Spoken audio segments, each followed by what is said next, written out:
All right, what's up, guys? Let me introduce myself first. I am Disi, the YGG Elite Captain, and today I'm gonna discuss to you guys how to actually start playing Origins, so that when the season actually starts as well, like for the next season, you'd actually be prepared on what you actually want to do, because the season is about to end now, but we're still gonna tackle the basics for everyone to be able to play this.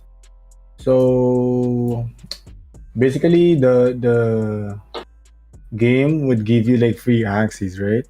So in terms of those like free axes, there would be like axes that are actually really good for the game, and fortunately, it's very viable. And even if you play the like high elo game, so for now, maybe I can tell you first on how you actually play the game. So we're just gonna discuss it um, by playing like a practice mode here. So I'm gonna discuss to you what is with an Axie first. All right. So each Axie has like six parts in it, and those six parts are like six cards that you can get from the game, whether it be like offensive, defensive, or like a skill card that you could use. So every Axie has that, and it's part of the team building or like the deck building on how you can like form like a whole team with it. So also there's like runes and charms. So runes are those like upgrades that you can do with an Axie, and charms are those like let's say like buff that you could put on like each part of the Axie that you have. So the potential points are the points that you can use so that you could know how much charms you can put in an Axie. For example, this Axie has like 9 potential points from for like an aqua, one for the beast, and one for the reptile. So if you actually check it here, like you can put like an aqua charm on it, and if you go to like a beast part, so this is a beast part because it's like a brown one, you can see that you can put like a beast part on it on this one. And for a reptile part, you could also put a reptile charm on it. And the potential point is based on how pure your Axie is. So let's say you have like a pure Axie here. So this one has like 15 potential points, and it is the maximum potential points an Axie can actually have. So once you change like one part of it, you actually take the bonus off already. Like there would be like a bonus potential point if you actually get a very pure Axie. So if you take one, you're actually gonna lose a bit of like potential point because of that. And like for now, it doesn't really matter yet because the potential point can only be utilized if you actually have good charms already. So for now, we don't really mind about it yet. It would be really like important in the long run. You just have to consider that in the future. So runes and charms are crafted with moon shards as well. Moon shards can be farmed in the arena or in the adventure. So if you play adventure, you get like shards here until you finish everything, and every like 6, 15, and 21 stars, you actually get bonus shards as well.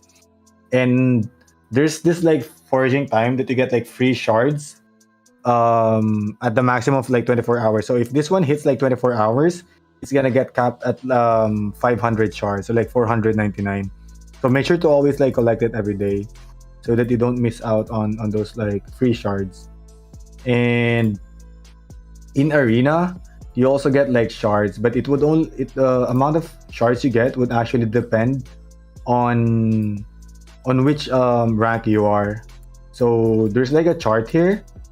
So this is like 4 columns because each column represents on how much Axie you own. So for example, you're actually playing with 3 starter Axies. That means you won't actually gain any shards from it. So you need at least like 1 Axie to be able to farm shards. So let's say you're actually in like Challenger. Actually, in Challenger, you get 250. I'm not sure if this is bugged or not, but yeah, there's a certain percentage of how much like shards you get when you actually use a starter Axie. So I think it's like 33% each starter Axie that is being caught from your shards. So for example, if I play in the challenger and I use three Axies, I get like 250. And I think if you only have three, I think it's around 167, something like that. So the starter Axie would actually just help you build a team if you don't have any budget yet to form like three Axie team, because most people still use one starter Axie anyways. So yeah, and then once you craft, this wouldn't be unlocked immediately. I think this would be unlocked at like level 2 or 3 crafting, and this one as well. So same with this until you reach like level 8, I think. So at the start, you actually have to craft like I think 10 or 20 times of the basic ones until you open this one, and then you can start like crafting this maybe to open the other ones. So it's gonna be like different like strategy when you actually play two, because you can either start with like crafting just naked, and once you actually feel like you're already good with the stuff that you get, you can actually incorporate adding like utility recipes with it. Like maybe add 3 Mundust or like 3 Epics, because it would change the percentage for this. So this one would add like a percentage of it. So let me actually get one just to show you. So if you put like one Mundust rare here, it actually changes everything here. So once you add like 1 green, it reduces the common by 20%. So if you add like 3 of it, that means you don't get commons anymore. And yeah, so it's like a strategy that you could do once you start like crafting different stuff. And yeah, so we can discuss that later on what I think is actually nice once you actually start crafting already. But for now, I'm gonna discuss to you how you actually play the game first. So let's go ahead with practice. Can you actually hear my dog? All right.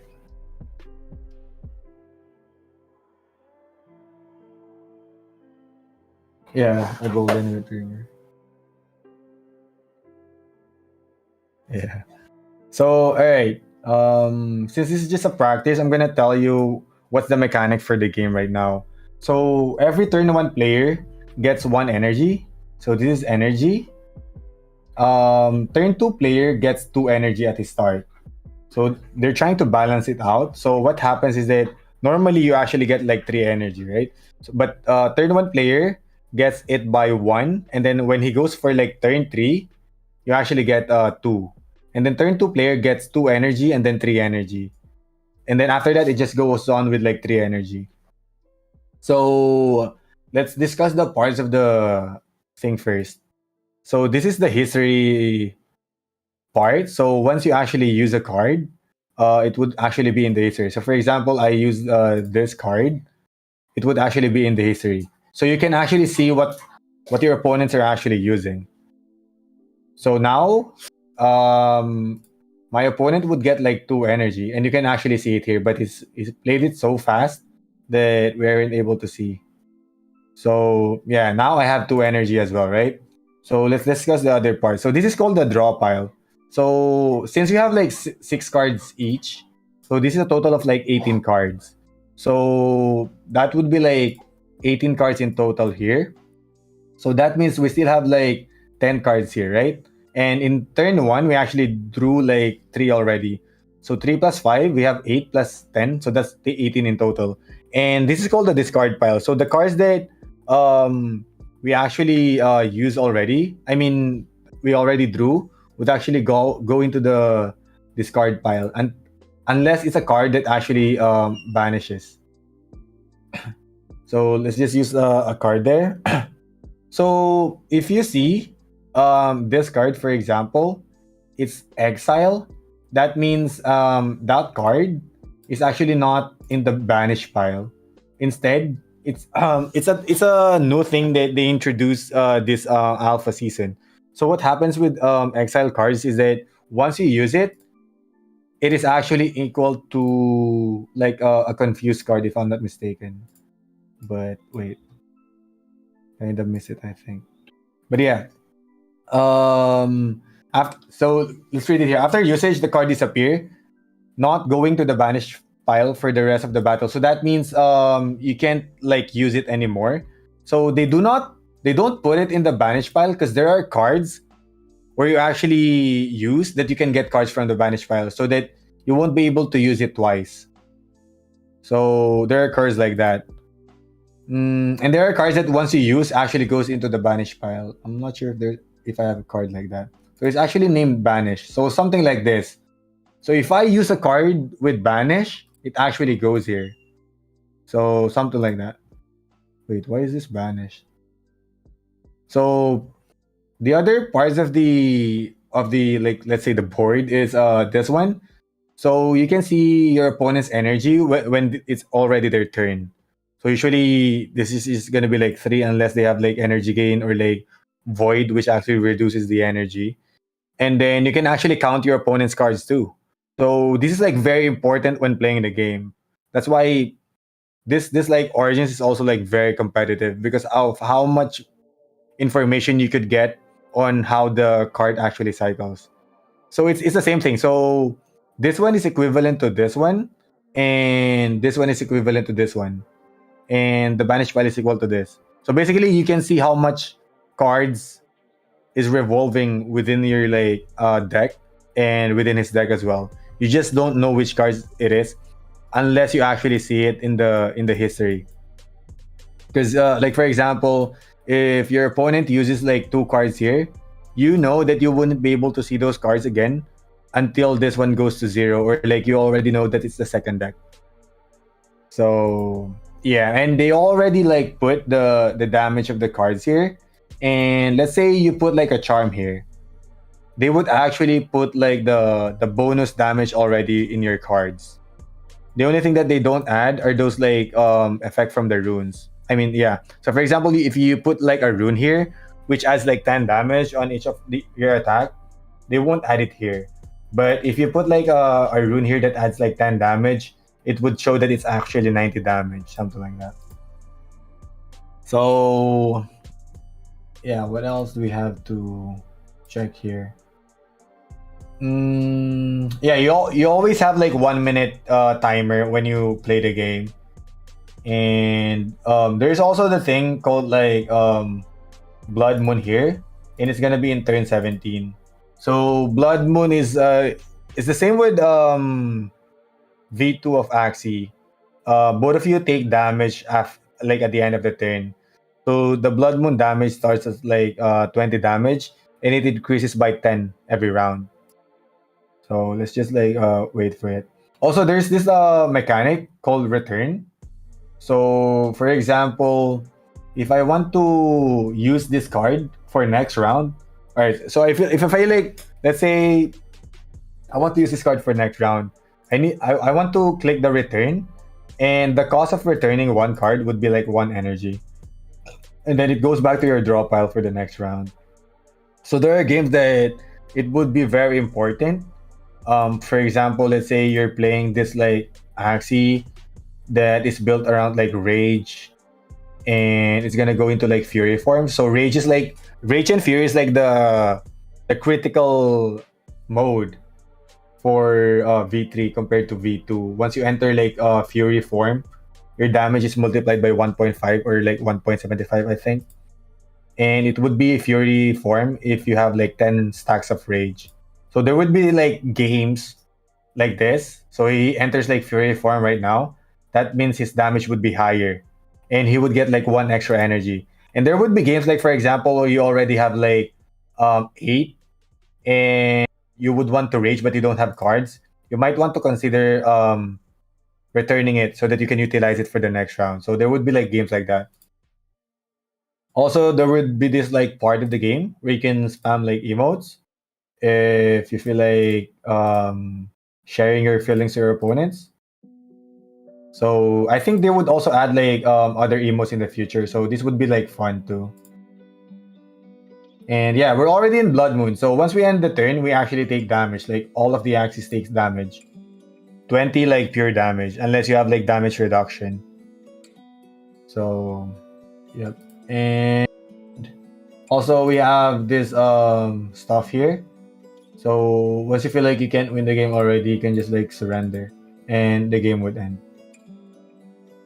So yeah, I think there would be like stuff that you wouldn't be able to understand yet. Like for example, the curses. So I think I could. Oh wait. Is it good? Oh shit. All right. So since we're teaching everything from the start, I guess we could I could discuss that first. All right. Wait, let me just open the. Is it back? I'm not sure if I click this one, would it go black? Alright. So I'm gonna discuss the curses first. So this is called the curse cards. So I'm actually in Axie.tech right now. So that if you guys are interested to search this as well, just search Axie.tech. So these are the curse cards in the game, meaning there would be like cards that could be giving these curse cards in the game. So what you can see right here is like cards named as unplayable and ethereal and banish, right? So unplayable cards are those cards where you actually draw, but you can't actually use it. So you every like turn you actually just draw like five cards. And if let's say there's like 3 curse cards on it with unplayable, that means you can only use like 2 cards and you might not be able to use all your energy. So there are comms built around that. And unplayable is a very, very good tech that they added in the game so that your deck would actually be like important as well when you're playing the game. And there is this thing called ethereal. So ethereal is a it's a mechanic that if you don't actually use that card, it actually goes into your banish pile. So, like for example, this curse card, if you don't like you draw it right and you don't use it, it goes into your banish pile. But if you get like a curse card that is only unplayable and there's no like ethereal, it would go back into your deck. So it would stay into your deck until the game is over. So there are like different like tiers on how good a curse card is also. Like definitely the daze is better than confused because you can't actually remove this from your deck. And then you have this goo, a curse card that can only be removed once you actually spend energy on it. So that is the difference between being unplayable with ethereal and banish. So this is playable because you need to use it in order for it to be removed in your deck. And then there's also this one, same with like confused, but it has a bonus thing that actually damages your Axie at the end of your turn. And we have this void. Actually, only I think only one card has this, which is Goda. Same with like V2, it destroys your like 1 energy, and once you draw it, you actually lose 1 energy. So it's almost like the same stuff. Most of them are unplayable except for Goo. This one is like playable as well. Mm-hmm.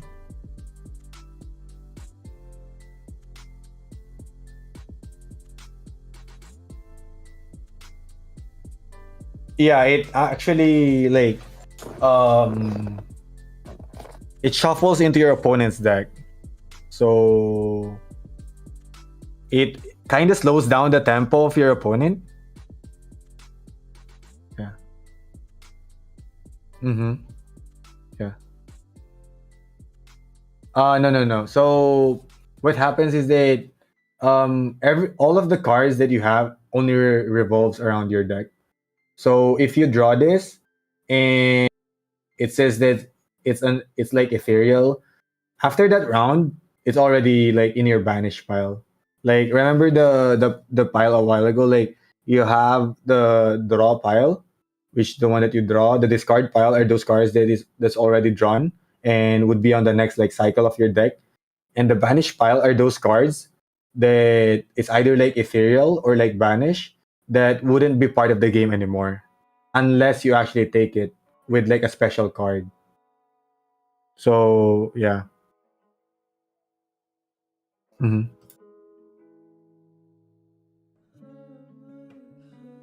Hmm. Hmm. So yeah, curse cards are cards that actually destroys the tempo of your opponent, especially in the second deck. Because most of these cards actually goes into the discard pile of your opponent. Meaning if the game is already like starting in the first deck or in the first like few rounds, that means they wouldn't be able to draw those like curse cards until all the cards are drawn from the first deck. So that means that on the second deck, the tempo of your opponent would be very, very different. Because let's say you only have like 18 cards, right? And let's say one of your axes dies when the first deck is gone. So let's say you still have like 12 cards, and then your opponent was able to put like let's say three or four curse cards. That means if you're really, really unfortunate that you draw like four curse cards in one turn, that means your tempo is very much behind already because you can only use one energy from it. So it's like a comp that really destroys the tempo of your opponent. That means you can't really use any energy from that round. So people wouldn't really like appreciate it like quickly because you wouldn't feel it immediately. And at the same time, when you play the game, you won't know if your opponent actually like draws the curse cards until you realize that he ends turns immediately and doesn't finish his energy, something like that. So those are the function of like curse cards. And like for example, you have this blackmail from like the egg bomb. Once you use this is one of the cards that I think even confused that when this one is like used, like egg bomb is used, it goes into the draw pile of your opponent in the next turn. So that means if you use this blackmail, like let's say your opponent has three egg bombs in like one round, and the person was so lucky to use that those egg bombs three times in that round. So in the next turn, your opponent would actually three get like three blackmails, and he would only be able to draw like two other cards from his deck. So that means he can only use like at least like two energy in that round. So those are the effects of like curse cards. Mostly it's for tempo in the game. So yeah. These are the curse cards. So let's check revenge cards. Yeah. Right. So revenge cards are cards that you get when you actually dies. Like for example, it is equivalent to like let's say your Axie has like an attack card, like this one, attack card for one cost, like attack card for like two cost. It is actually equivalent to this. So one Axie, when once it dies, it gets like four revenge cards. So those revenge cards would depend if like let's say the Axie has like four damage cards. So the revenge cards would actually be like offensive cards if I'm not mistaken. And if there are cards like that are defensive, you actually get like defensive cards. And I think it depends on the amount of like energy the card actually requires to be used as well. Yeah. Correct me if I'm wrong, but that's how I actually know it. And yeah, most of the cards has like offensive cards, so you know that they would get this like revenge card. So let's say plants usually have like defensive cards or like shield cards, right? So if that plant only has like one attack card, like let's say a Sirius that is like an offensive card with one energy cost. So most likely he's gonna get like one sword and mostly like blue cards or like defensive cards. So that's how they do the revenge stuff. Because before the alpha season, I think the revenge cards that Axis get are usually six. So they realize that it's so hard to like play the game if there's like so much revenge cards. So what they did is to actually reduce it to four, so that people can still play like their cards once their Axis die. So also like when your Axie dies, the revenge cards goes into your discard pile. So that means, let's say if you're playing a game where you only have two Axies left, and each Axie has like five cards left in the draw pile. So that means the five cards of the Axie that died would be cut, and it would be in the discard pile already, and you're gonna get the five cards of the Axie that is still alive. So those kind of stuff would be like very important when you're playing the game already. Like when you decide if should I let this Axie die or not, so that I could slim my deck, something like that. So let's go to runes now. So each Axie, wait.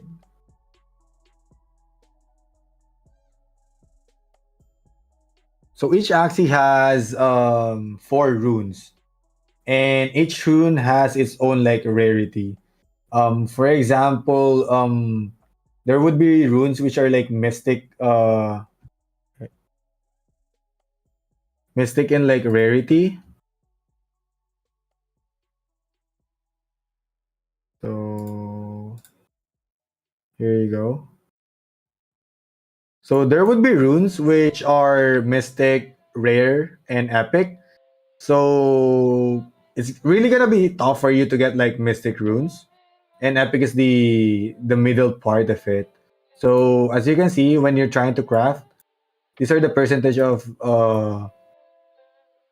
or like the chances of how much you can get the runes, and it would differ once you add this stuff, because once you add this stuff, this one actually changes as well.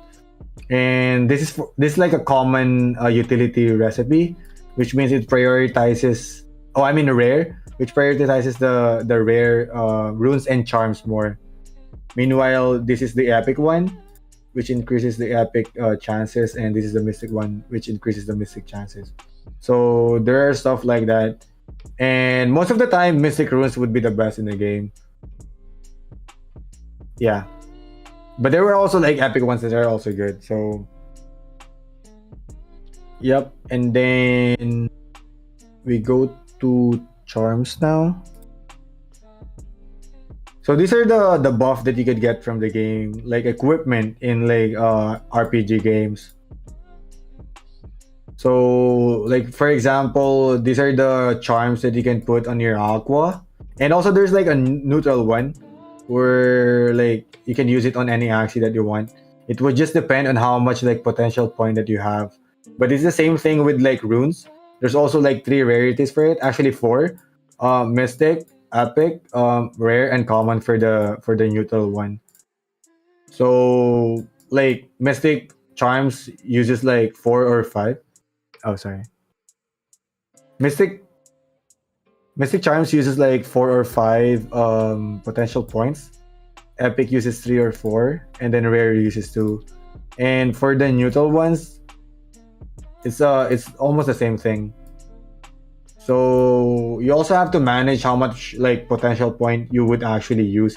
That's why if when Origin like stays like, let's say in the future, the pure ones would be like very important when everyone has their own like charms already, because most of the time you would want to put all the good charms on your axes, and in the future these runes and charms would be actually like NFTs, and they would stay in the game every season, and you can actually like buy it if you want.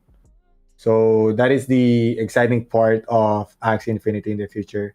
And you could make them NFTs in the future if you craft it like this, like with shards, and then you add like SLP on it. So once you use like SLP on it, it would be NFTs. And you could actually sell it in the market too. So that would be very, very exciting. All right, let's head now to the status effects in the game. Mm, right, right. Maybe I'm black screen. All right, heading over to the status in the game. So these are the buffs in the game. This would be like, so the basic ones I would say is the one that we saw a while ago, the Fury and the Rage, as you can see. So Rage is like the one that you get when you use a certain card, gives you like bonus damage, and once you reach like 10 stacks, you actually enter the Fury form. So the Fury. Oh wait, I don't have my arrow. Is it black screen now? So once you enter the Fury form, all right. Once you enter the Fury form, you get one extra energy. So yeah, I think Rage and Fury is a bit like straightforward as well. Since I don't have my pointer, just start with like the bubble first. You can see it's moving, the bubble.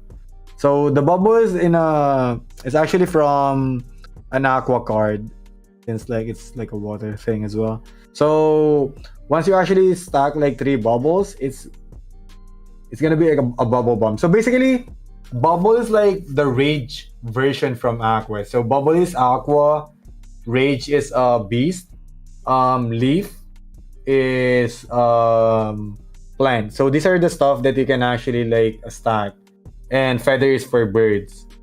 So once you stack like three bubbles, you get like a bubble bomb.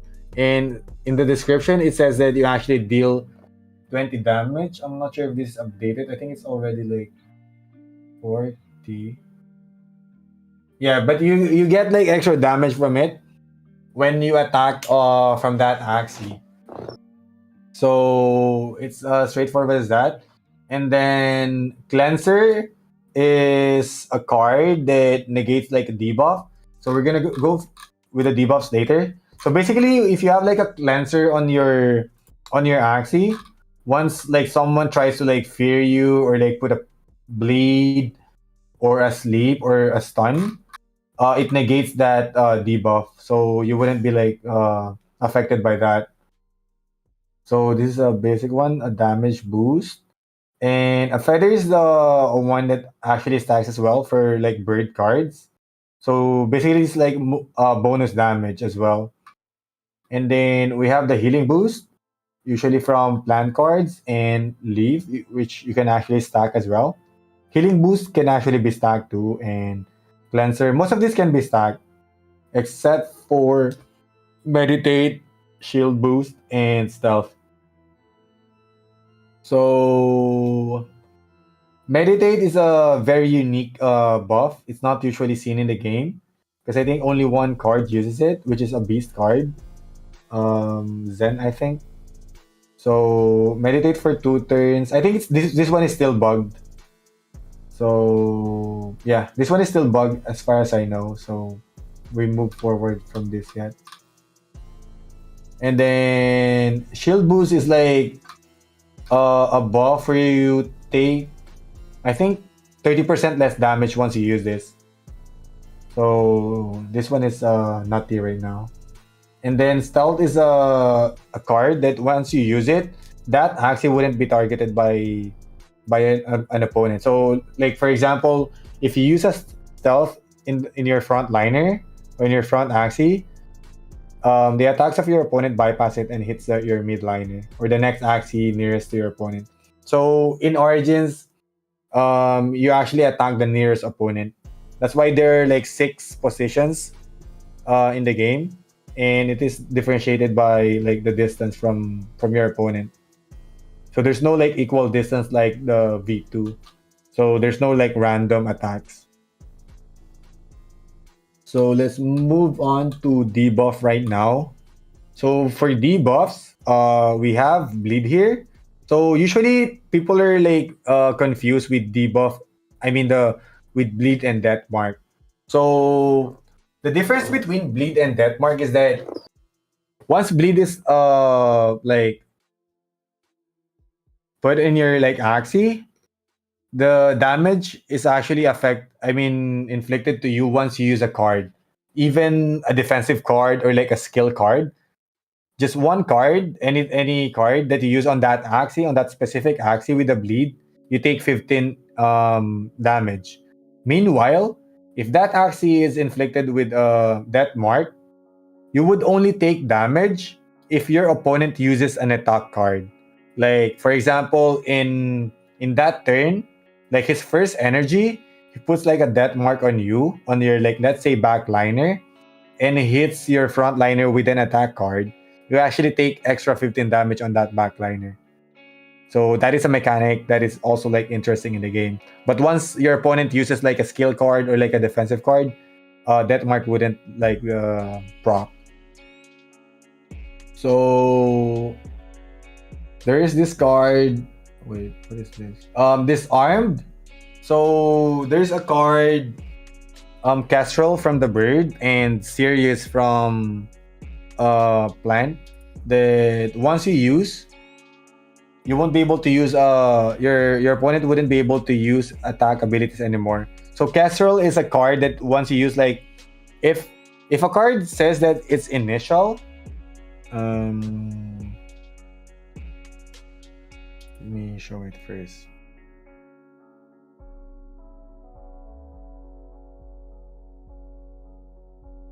So you can see it here. It says if initial, so that means it should be the first card that you use. If you don't use it in your first card, the utility wouldn't be there. But if you use it initially, your opponent would be disarmed, and oh shit, he wouldn't be able to use attack cards. Also, if you attack that Axie, the effect of disarm would still be there. Unlike if let's say you sleep your opponent. So this is like very different. Like disarm cannot be removed unless you cleanse it. But if you sleep an opponent and you attack it, it wakes up. So it's very different. Usually, disarmed, sleep, and stunned is getting like people are getting confused by it because they feel like once they attack the opponent, the effect of like stunned or disarmed would actually be removed. But it only works on sleep. So yeah, you can't just use like attack abilities, but you can still use like skill cards and defensive cards with disarmed. But most of the Axies has like if it's an aggro comp, most of it is like attack abilities anyway. So this one is also like very important, especially in the late game. So next we have Doubt. So Doubt is like the Scarab in V2. It reduces the healing of your opponent. So this one is pretty straightforward. And then what we have next is Fragile. So Doubt is for healing. Fragile is from the amount of shield your opponent actually takes.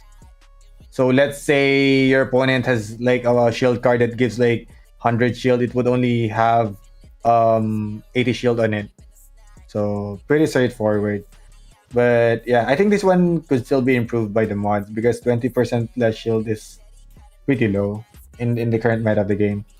And the next one is Fear. So there are two debuffs that people are getting confused as well between Fear and Hex.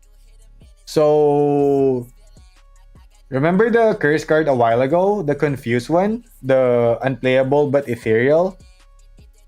Once you actually get feared and you use an attack card, you actually get a confused card into your draw pile. That means it's not in the discard pile, in the draw pile. You actually might get it on the next turn. So yeah, the difference between Fear and Hex is that Fear is for attack cards, while Hex is for non-attack cards, like defensive card or like skill cards. Shield cards or skill cards, as far as I remember. So people are actually confused with that before, but that is the main difference between these two. And there are cards that could inflict like fear on you, and Hex. Hex is pretty rare, usually seen from a rune from the dust. So yeah, heal block is pretty straightforward. You won't be able to heal once you use this. I think there's only one card that I remember from this, which is a bird card, Insectivore. And then we have poison as well. So this one is the one that I love because I'm a poison player. So once you inflict like poison on your opponent, like let's say you inflict like 3 poison on your opponent, on the start of the turn of your opponent, the damage of the poison actually ticks. So let's say your opponent has 3 poison stacks. So that means your opponent would take 9 damage from poison on his turn because it's multiplied by 3. And the poison tick would actually be reduced by 1. So at the start of the round, your opponent has 3 poison. It gets damaged by 9 because 3 times 9. And then the poison tick would only be 2 after that round. So, and it's actually capped at 30 as well. Also, if you die from poison, that Axie could still get cards from that Axie.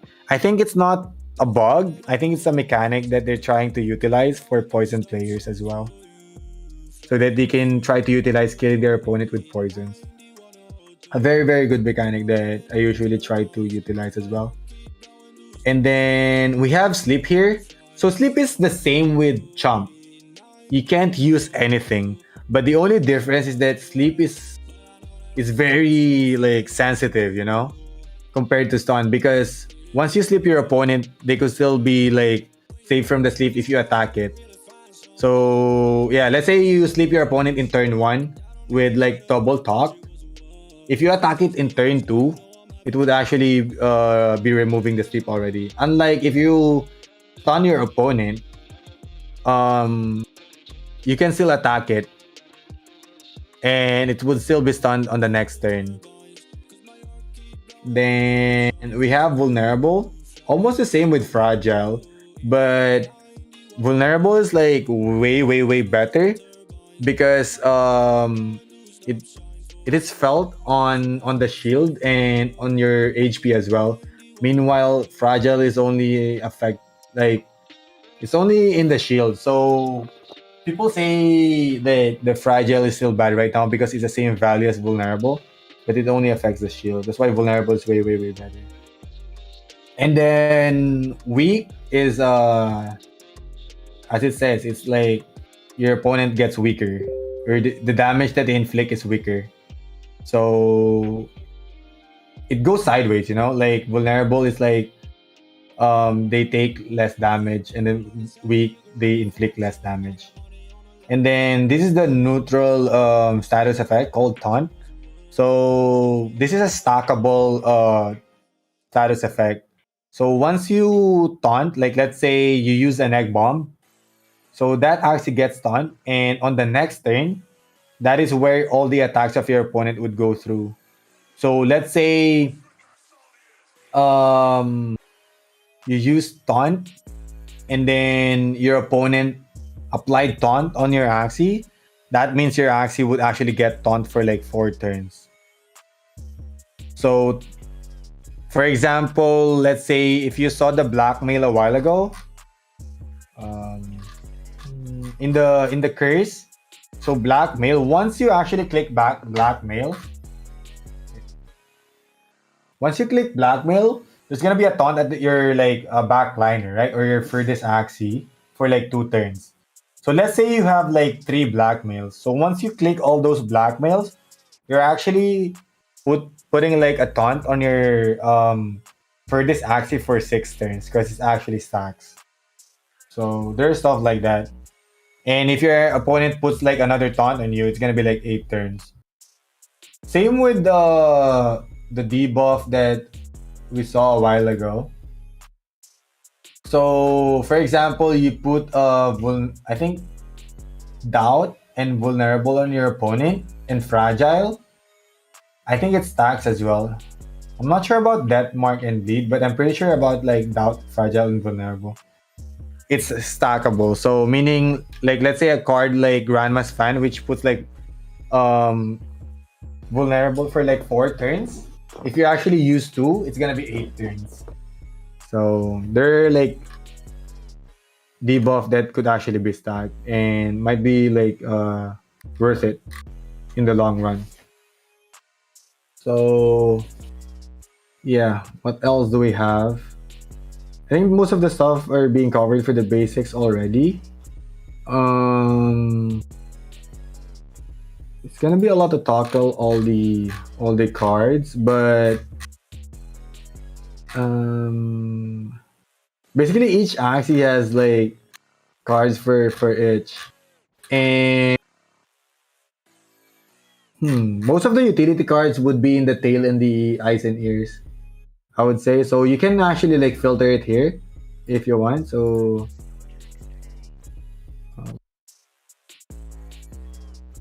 for example, you can see like in the eyes, like eyes of the Axis, most of them are like zero cost because there is a that is a part where most utilities are actually placed by Sky Mavis or yeah by Axie. And I think if you were to start like playing Axie, it would be nice to actually check all the cards first. Like you don't have to memorize everything because if you come to think about it, most cards are just like the same with each class. Like for example, let's say a search card like Blossom is the same as a search card like Bookworm. It's just that this card is for plant, this card is for bug, and then we have one for Aqua, the telescope, and yeah, Lucas. So there would be like same stuff on like most classes, and it would just differ on like the attack cards and shield cards per class. Like let's say beast cards has more, let's say, offensive cards compared to like plant cards or something like that. So it would just be the balance in the game. And yeah, I think if you're to start the game, it should be your like not really like responsibility, but you should really like read everything first, I would say, when you play the game, just to have an idea of what you're gonna do. So let's leave it to that first, like an assignment for people who would actually want to play the game. And we can actually like start with, so how do you start the game now? So let's say you already have your like one or two axes with you and you actually want to start with playing the game. You could start playing with starter axes if you want. Like usually people just use the damage axis right here. And before you actually play the game, you have to play adventure. So before this one opens up, you need to play this first. It's like how we usually start the game, like tutorials. And you get shards here anyways. So I would just like suggest you stuff on what you can use when you play this tutorial. So I'm not really sure if you already like which starter axis you get from the start or do you get like everything. But I would suggest you guys play with this.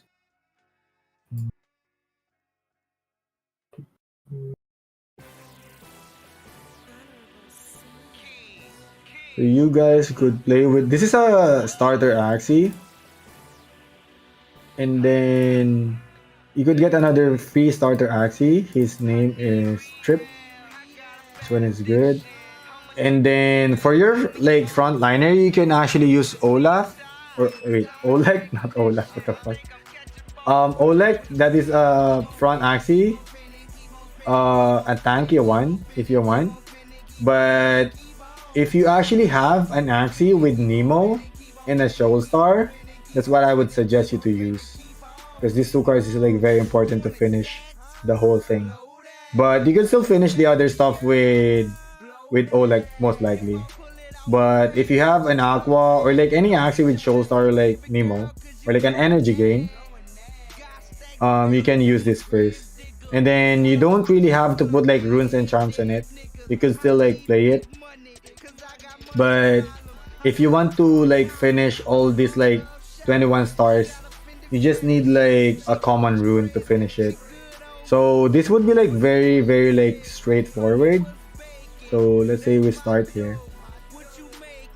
So you just have to like there would be like requirement that you have to finish the game in like less than 20 turns to get like three stars, like less than 20 turns.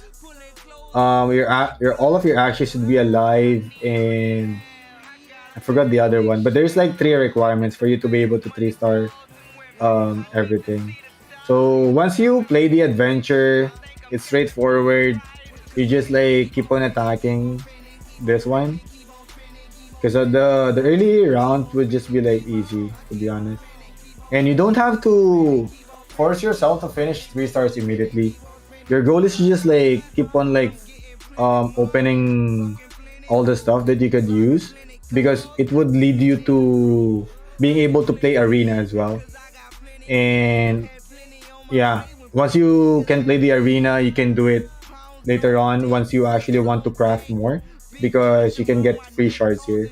I think there would be rounds that you could actually like get starter access as well. I really like forget how it actually worked, because once I played this, I just look for Puff, because Puff has like very high damage. So just look for it. It's gonna help you a lot. Most of the stuff that's gonna happen in adventure would just be like damage based anyways, until you go to the latter part where the strat would be more important, I would say. So we just keep on attacking him, I think.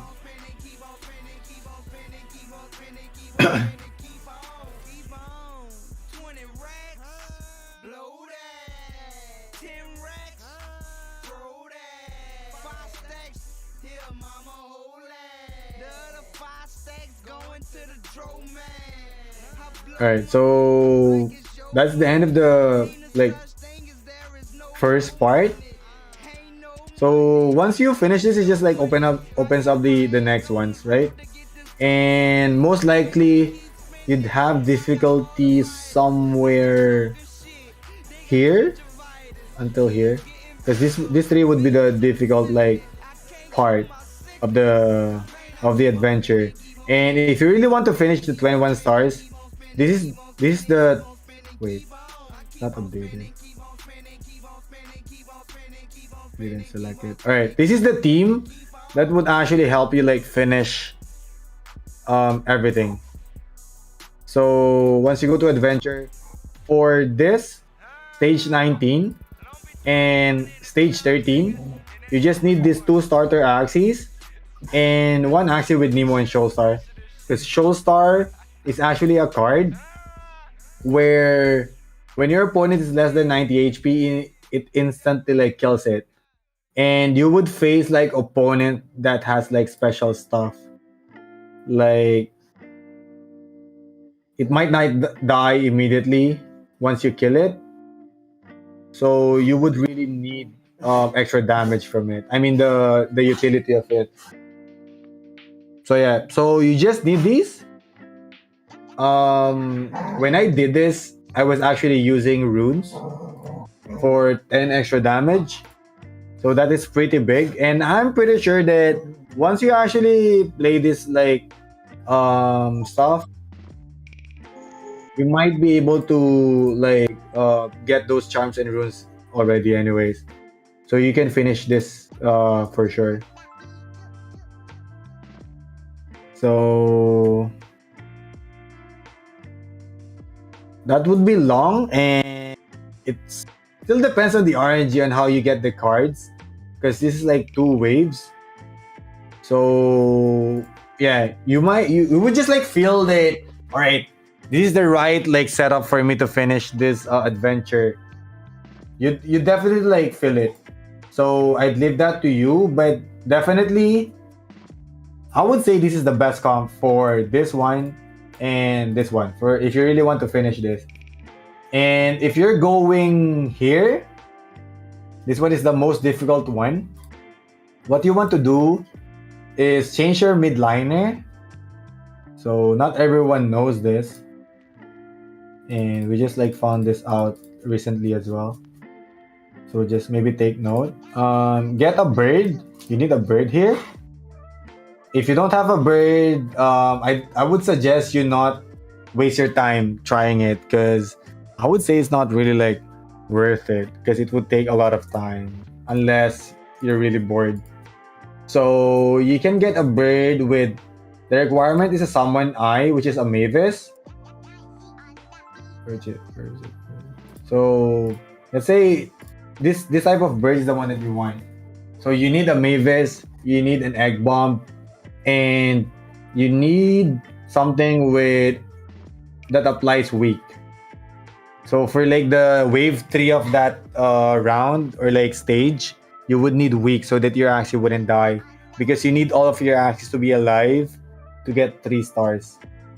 So these are the important ones: eggshell, Mavis, and 1 or 2 weeks. And then the other one is not like that important. So not everyone might not be having this. So do not push yourself too much in getting like 21 stars. But if you're fortunate enough to have this and this is like the easiest comp that you could use to actually finish this. Because I have a friend who actually did it for like 50 times already. And I saw him like playing Puff and 2 other stuff. And I told him, just get like a Nemo Showstar and this 3. And he just tried it like once and he finished it. So yeah, just take note. If you really want to 21 stars this adventure to get the extra shards here, that is the secret recipe. So this one, I'm not sure if this can really finish it, but you can still try. But definitely you can get 20 stars with this comp. So this, I would guarantee it, like, because I did it already. And you don't need good charms in it. You just need this rune. So this rune is very good, guys. Tough strike. That's why when I suggest people like starting to craft stuff, so this is how I would actually approach it when season 1 starts as well. So basically, what you want to do. So before you open this, I think you need level 2 or like level 3, right? So what I would do is craft a lot of commons, because like this stuff are also like commons, right? So you're not really like wasting stuff. So I would probably like craft like, let's say, because it's only 100, probably 30 for like 3,000 shards, or like maybe 3,000 to 5,000, depends on your luck if you already get the top strike. So spend that amount, and once you're satisfied with your commons, you can actually start using this.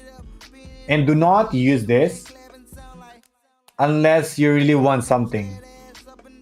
So this is called a naked craft because you're not putting any utilities on it. So once you get like the good stuff already, you can still craft like this and still get commons, and I think it would still be fine. Reason behind it is that even if you get like commons, guys, commons are like still helpful, because not everyone can actually put charms on their Axies, right? So let's say you only got like 6 charms that you can use, and all of your Axies requires like 18 charms. If you keep on trying to craft like the special ones, like let's say Apex or like Mystics, it would cost you a lot. And if you're trying to min-max or maximize all the spending that you would do, what you would want to do is to have a good team first before you actually farm those expensive stuff. So make sure that all your Axies has at least 1 charm on it. So that would be 18. And that's not like really like straightforward, because you might be unfortunate to only be getting like, let's say you're just getting like all shield stuff.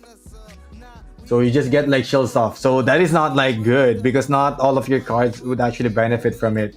And when you're starting, it's gonna be very important for you to get a lot of like Vitality 1.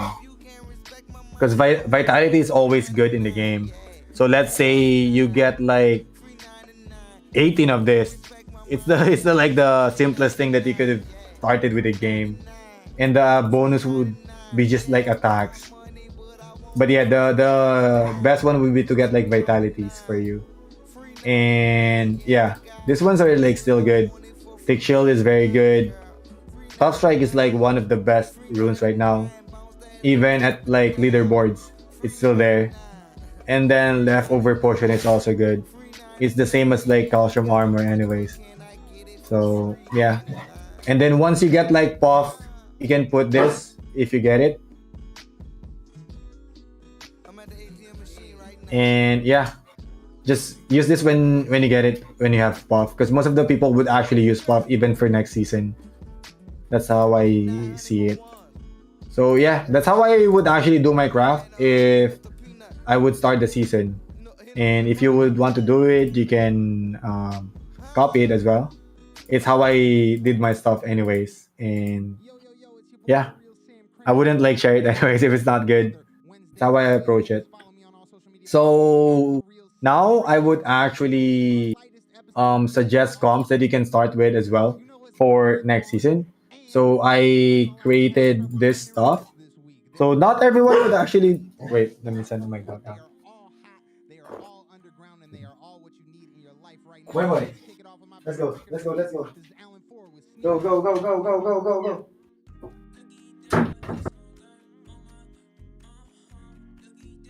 Alright.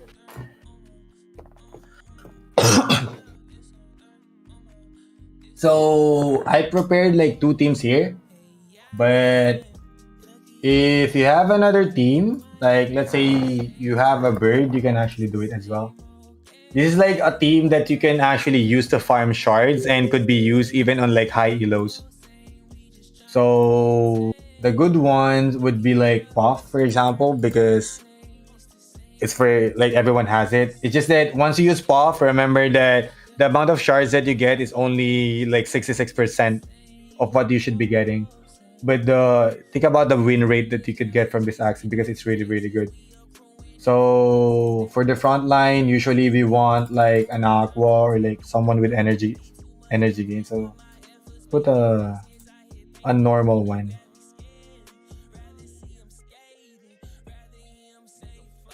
So for the mid line, you have 3 options for it if you're planning to build this double Aqua. So you could play it with a plant. So I'm gonna explain to you why I would want a plant on it.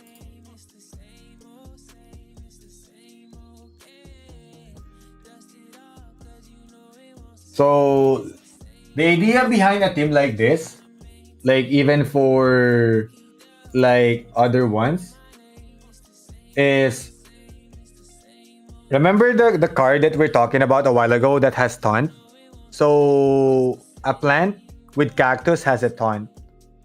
So that's why you actually want to use it. Because it could buy time for you so that this one doesn't die immediately. And that means since this one has a taunt, there's another option for you if you don't have a plant. You could also go for a bird that has an egg bomb. But most of the people would want an egg bomb with Mavis because what Mavis does is wait, let me show it.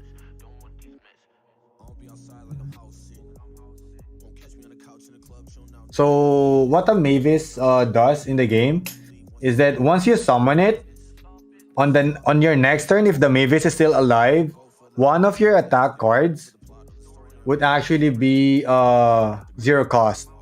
So it's like an extra energy for the next turns.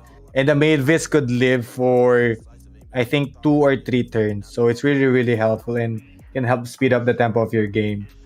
So basically this is the idea of the team. And also since most of your damage would come from your puff, you would want to use most of your cards from your puff because the damage of this is very high once the baby buff is up, because a baby buff gives you 22 bonus damage. That's why it's so good if you actually put a tough strike on it. So yeah, so most of the people just put like tough strike anyway, so maybe we can put it here. See how much damage you actually get from it as a starter without any charms. So yeah, this is one of the teams that you could use.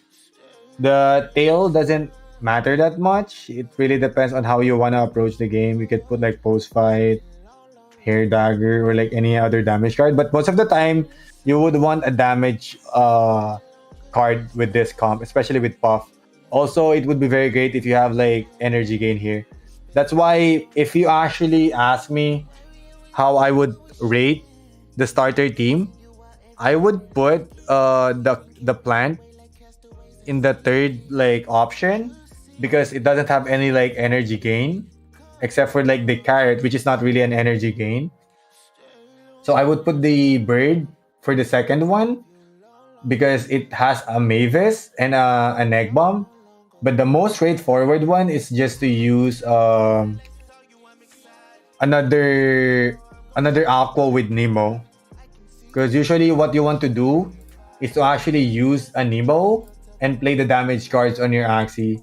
And you would have this special card called Puff that is retained, meaning retain is a card that once you actually draw it and you don't use it, on your next turn it's still there. So you're just gonna wait for your Nemo to come out and get like 4 or 5 energy and use this one because he's the most like efficient damage output that you could do. So let's try this comp. Where's the starter comp? Alright, let's try this comp. Show you how we actually play it. We're gonna ask our friend who's actually playing now. Wait, let me message him first.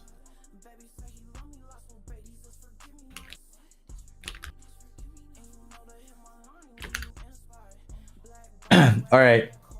So let's discuss first the other team that you can use if you have this one. So this is another team that you could use.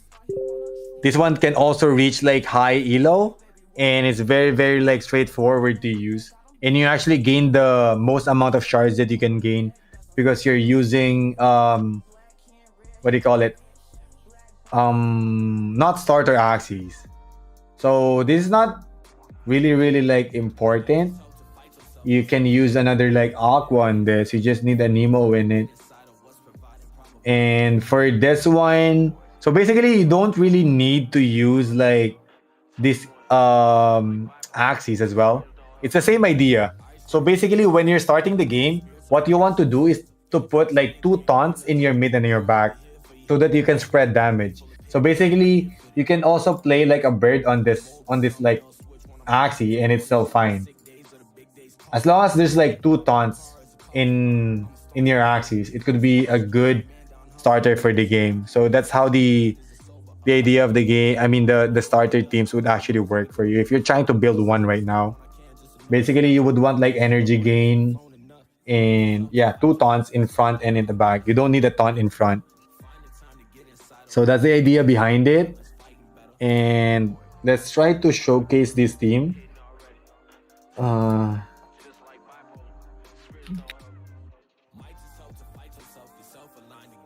So we're gonna scrim with one of our teammates in YGG Elite.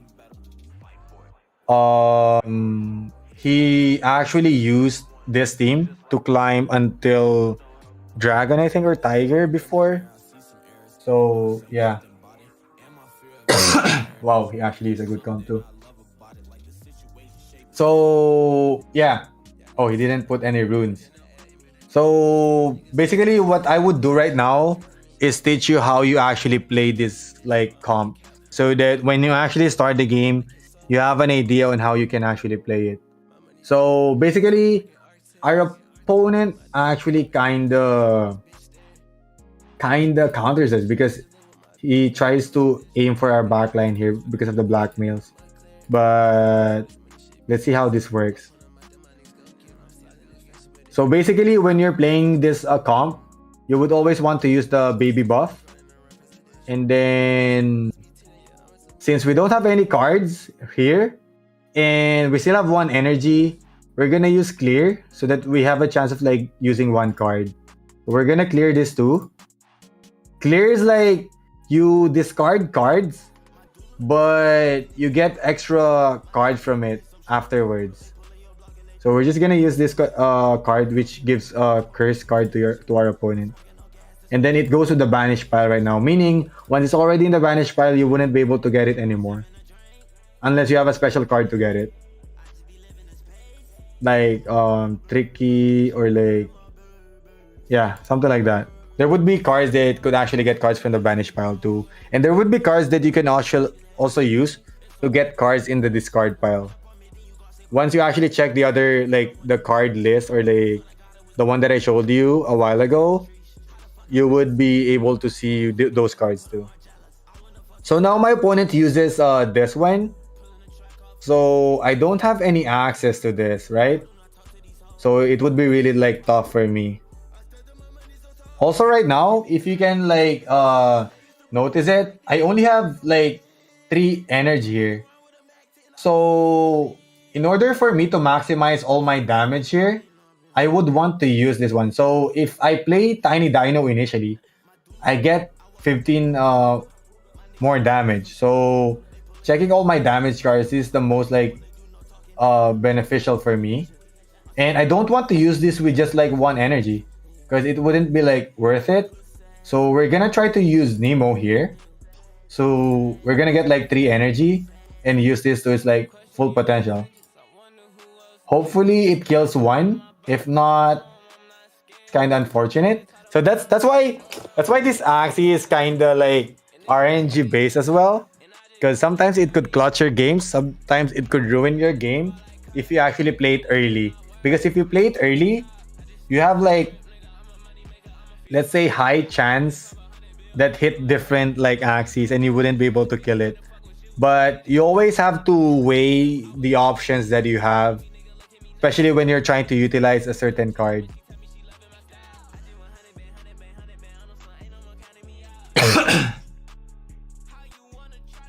Yeah, basically, this comp is actually a hard comp against our comp.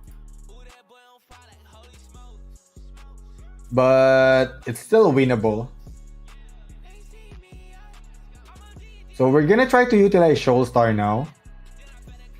So we're trying to count how much damage we actually get. So when you're playing the game, you would want to play it in its like most efficient way. So you try to count damage. Like for example, I deal plus 22 damage here. So plus 32. So that's gonna be like 97, I think. And then I only get like 90 here. So I would use this first. So 90 damage and then kill it with Shoal Star. And then I overlay this damage in front so that I could try to kill it with 97 damage. So it would still kill it, but if you come to think about it, you try to still play it with the most efficient way that you can play it because building habits would actually help you in the long run. All right. So those are revenge cards from his other Axies. So right now, we have the option to actually make this guy alive by splitting stuff here. So that we would be able to get like 3 cards later. So what we would do here now is to actually use this highest damage card first. And then since Blue Moon has a draw card potential, we use it as well. Hopefully we get like a good card. We can use this. So since this Axie cannot really like kill us, we can actually use a blackmail and maybe even like 1 more and then put shield on it. So that we have higher chances of getting like good cards too. But it's not really like necessary. We can just like ask him to kill this too. So that the baby buff would still be there. But it would still be the same. We're just trying to increase our hand size for the next round. Because for example, if we didn't use the blackmail there and he used another like blackmail, we actually have 3 blackmails in this game. And we would only be drawing like 2 cards. And that might not be enough to kill him. So yeah, we're actually in an advantage right now. Because I use Tough Strike and he doesn't have any runes. So I'm bullying him a bit right now. So yeah, when you're trying to play this team, you always have to make sure that your backliner Puffy try to maintain his HP over 213 because the baby buff would be gone if its HP goes below 213. So in like um early or like starter games, usually people doesn't go to the back, like no back doors and stuff. So you can actually not really abuse but utilize Puffy to its full potential in the early part, so that you always get this baby buff. And the reason why this comp actually works is that you would always want to use cards in your backline, right? That's why the Nemos are here, so that you can use the Nemos with Puff. So you always have to do that. Like, the only time that you would actually use a Nemo here is when it's actually dying already. Like, for example, like you got like turn 1 and your frontliner might die turn 4 already. And at turn 3 you got Nemo, even if you don't have cards here. During that time, you should already use your card in front. I mean your Nemo in front, because most likely you wouldn't be able to use it anymore. So those are the only times that you would probably use your Nemo. That's why it's very important, like sometimes, to get a taunt here. The one that we have, the plant and or the bird, because usually you want to utilize that Nemo in front. And how do you utilize it? You would want to save it when it's actually dying already, so that you split damage. Like for example, if in turn 1 you actually get like an egg bomb already, you could already use that egg bomb, so that there's a high chance that your frontliner can still use its Nemo for like 2 to 3 more turns. So when you play this comp, always have that in mind. The tempo of your game would be bad if you don't use your energy gain. So yeah, that's how you actually play it. We could try it with that team. So we can try it with this one. I'm just gonna change this to a better one with, like, let's say this one.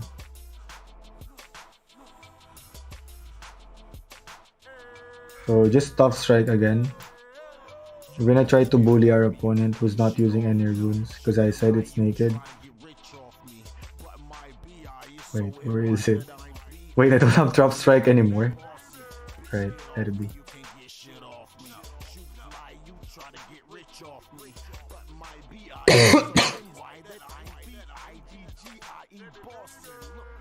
Alright. Also, remember that for you to be able to use a certain rune or charm, only one Axie can use it.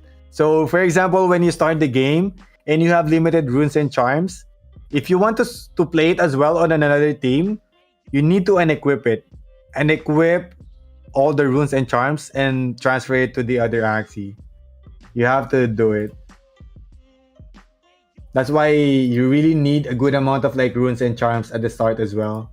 And do not be afraid of getting commons when you start the game. He added top strike too as well.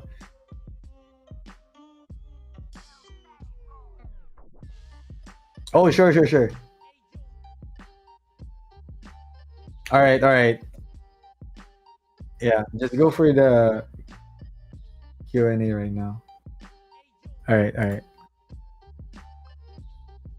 Anybody have?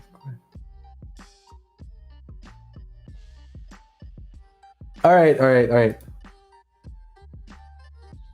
I'm just gonna play the game and you can ask me questions.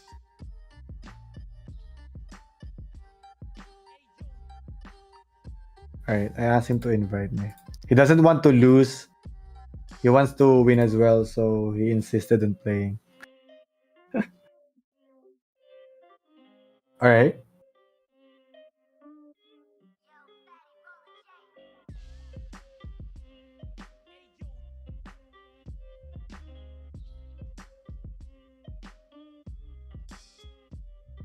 Mm-hmm.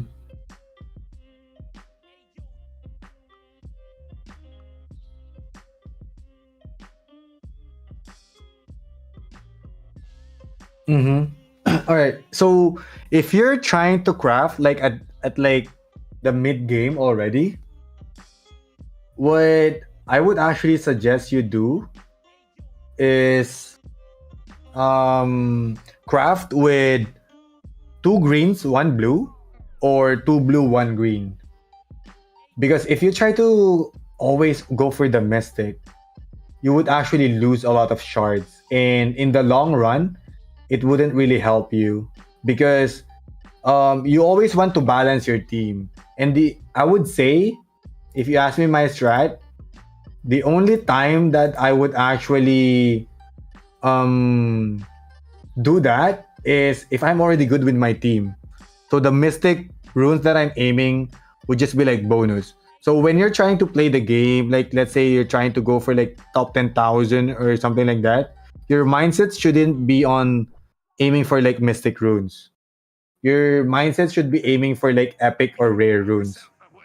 So in my opinion, aiming for mystic runes is really, really hard.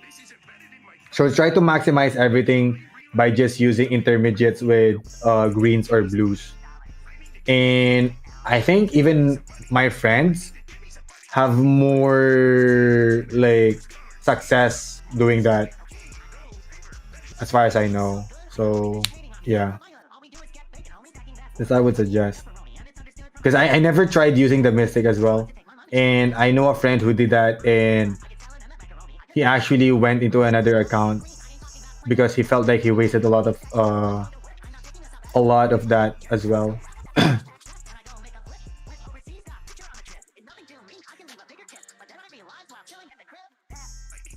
Oh my god. My positioning is wrong. Alright. I hope I was able to answer that. Because that's my strat. I'm just sharing you my strategy when on crafting. Because I always try to min max. Like even on like any other game that I play, I don't usually aim for like the top tier. I would always play it like the safe way. I don't usually want to like gamble, I would say. Even in like other games that I play. I play it safe, something like that.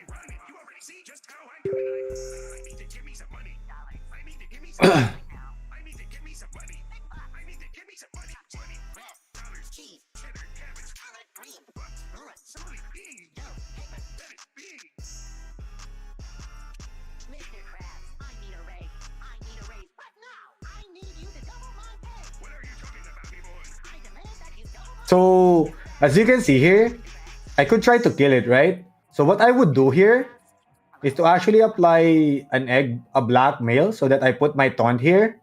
And before I kill this, since this one also uses a taunt, I would taunt here as well. So that both of us are taunted and he would actually damage this one instead of this. So that is another mechanic that you could play against like blackmails. So this is what I know. The last taunt would be the one being attacked when you played in this like scenario. But if your opponent uses like a multi-hit attack, like let's say a Kotaro or like an Earwing, if two Axies are taunted, both of those Axies would actually be able to take damage. Alright. I think we win.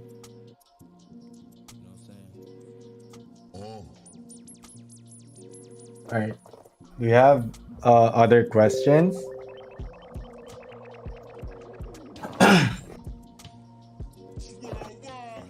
So yeah, I actually like this team as well because it's really balanced. Like if you can see how much value I get from the Mavis because he can like kill it, especially when you start the playing Origins and let's say you're playing in the like start of like lower elo. Most people are just like trying stuff.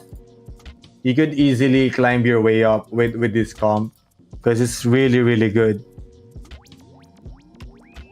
Another version is the plant, but that would be my third option if you don't have any. So my first option would probably be the Aqua. Because the Aqua, you don't need to think that much. The Bird, you kind of need to think like a bit. Because you can do outplays with this, with the Egg Bomb, with the Bird. So what, excuse me, other adjustment that you could do is like, in terms of positioning, since you have a Mavis, and if your opponent has a Blackmail, what you could do is to position your Axis like this, and then when you summon the Mavis, you can put it here, so that when your opponent gives like 2 Blackmails, let's say, you can just like spam those Blackmails and put it on the Bird, so that your Puff is still like safe. So if you're playing a Bird, this is a better positioning than the one that I did a while ago. That's why when I was playing, I said that, oh shit, my positioning was actually bad because I wasn't able to save my Puff from the Blackmail. So, do you have other questions? I think I was able to show what I would actually do for the next like season. Until I figure out another comp that I would actually play for the start of the season, I would just use this, to be honest. Like, we could see each other in the start of season playing the same stuff until I figure out something. So, yeah, if you have other questions with crafting, I think I actually said my strategy already. Yeah, I never use this. Never. It's really expensive for me.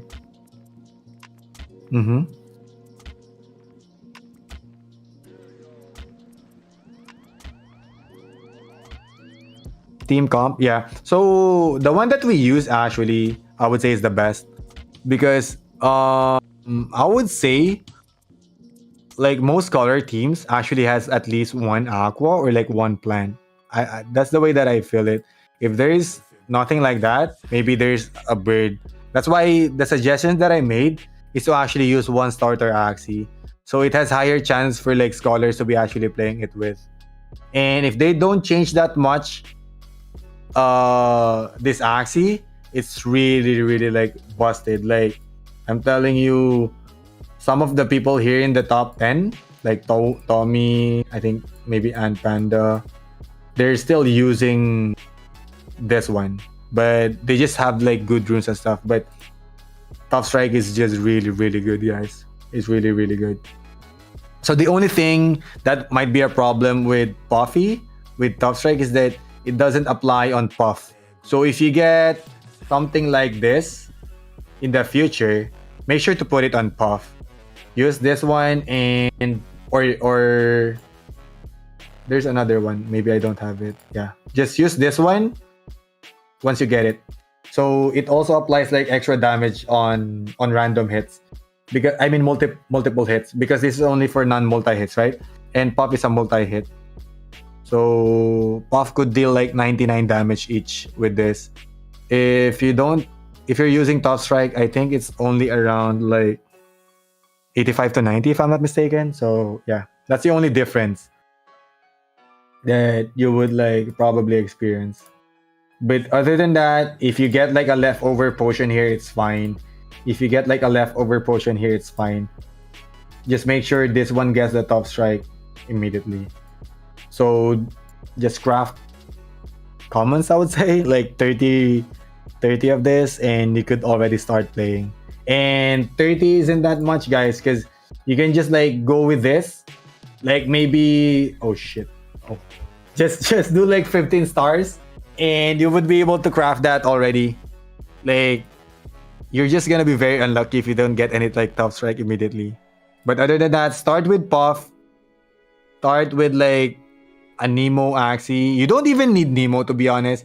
You could even put a carrot here if you want, guys. Like if you don't have any aqua and you only have like a plant, you can just put a plant here. I mean in front. Like the one that we have a while ago. It doesn't really matter if you also have like a cactus there. Like basically build around Puff. Use like 2 axes here. If you have a taunt, put it at the mid. If you don't have a taunt, put it in front. If you have energy gain and you don't have a taunt, maybe consider it putting at the mid. But yeah, the most important thing is to actually put Puff at the back and put like a top strike on it. That's why the thing in my head right now, like maybe the reason why they're not changing much stuff with Puff is that it makes Origin a very beginner friendly game because a starter Axie can actually carry you in high ranks. So do not be afraid of like very rich people or like whales that can actually buy very good Axies. Because at the end of the day, everything is RNG here. Like, who cares if your Axie is so good? If I get like a bloodlust here, I'm gonna eat you alive. Something like that. So just enjoy the game. Hope for the best to get like good runes and charms, and you don't really have to get like very expensive Axies to play the game. Also, once you learn more about the game, you can actually see which axes are good and not. And it's the beauty of the game, especially Origins, because there are two parts in playing Origins. It starts with deck building or team building. And once you play the game, it's all about efficiency. So those are the two parts when playing the game. So in terms of like efficiency on how you actually play the game, like card orders, maximizing the damage that you actually like deal into your opponents, overlaying damage in the mid or in the back, and then figuring out your like winning conditions. So we could tackle that more in the next like bootcamp, I would say, because especially in the late games, I could teach you how you can actually clutch games. So there would be games that you need to be like defensive in the late game because you need to count how much energy and damage you need to finish the game. And there would be games that you only need this much amount of like damage. So might as well go defensive during this turn, something like that. So that will be part of like the next boot camps, I would say.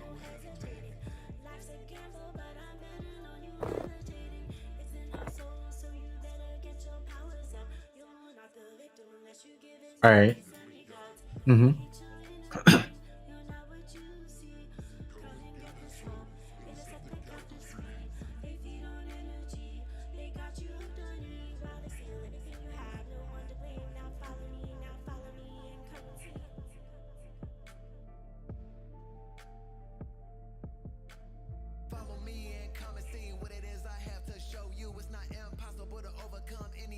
Mm-hmm. All right.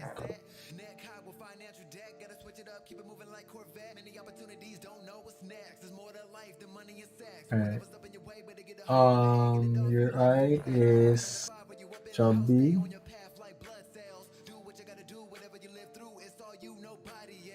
So when you're playing a stall comp like bumpies and stuff, make sure that you always use your nutcracker because once the game goes like longer, the nutcrackers would actually be the one carrying you. So it's not gonna be easy for sure, but that's I would say that's the only winning condition that you have in the game. Like always use your nutcracker and make sure that you reach the highest damage that you could get from it. Like let me check if I have a beast with nutcracks. Nutcracks, nutcrack. Wait. Alright. So make sure that in the mid game or in the late game, you already have like 90 damage. And if you have like top strike, all your nutcrackers would deal at least 100 damage on your opponent. And that would be the only win con that you have for the game. So it would also be dependent on how much luck you get on like getting carrots early because carrots would be like extra free damage to you. So I would say when you're playing that comp against like very like tall comps, you just really have to go ham. You have to figure out your highest damage output. And yeah, I think it's really gonna be like tough. Especially if your opponent has good shields. But once you actually like go faster, like your tempo actually beats his like tempo in the game, he would be like out of like position to actually defend his axes. So I think your comp can still win it. because I know that not cracker comps can actually beat stall comps, especially in the late game. So yeah, that's my suggestion at least. Make sure that you stack your nutcrackers to the highest.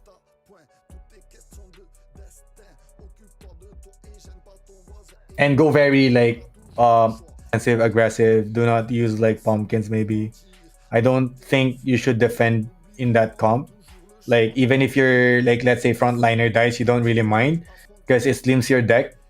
Like you would get more beast cards faster if you're like frontliner dice.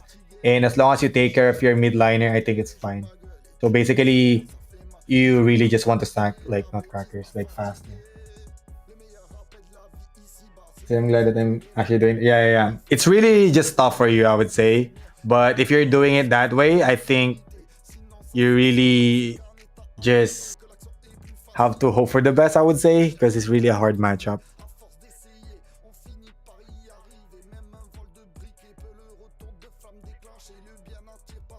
All right, are we good, Sedano?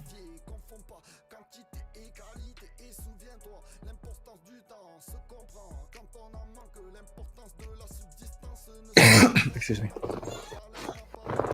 Yeah. Mm-hmm. All right.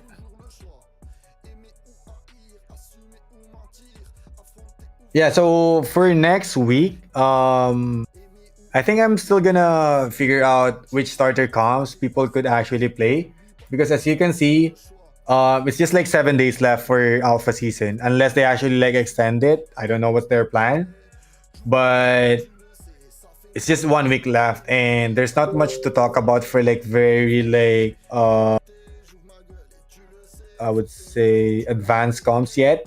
I think we have to progress it such that you guys could also be able to like build your own comps with the ideas that I could share to you guys. So yeah, I think that would be the case for like next week. So by next week we would only have like few hours left for the season. So better start preparing on what you actually want to do for the start of the season next unless you're also like aiming for leaderboards right now, which is or like top like because if you can see the end of season reward is really good. Like even top 10,000 players can get like 2.8 AXS and you can actually build a team for I would say like 7 AXS. So yeah, it's really big guys, but I would say it's not like easy to climb. Like look at the difference between the top one. It's really crazy. So yeah, for next week we just have to progress on how we build comps and maybe we can include comps that doesn't require puff anymore for those people who has that extra budget as well. Yeah.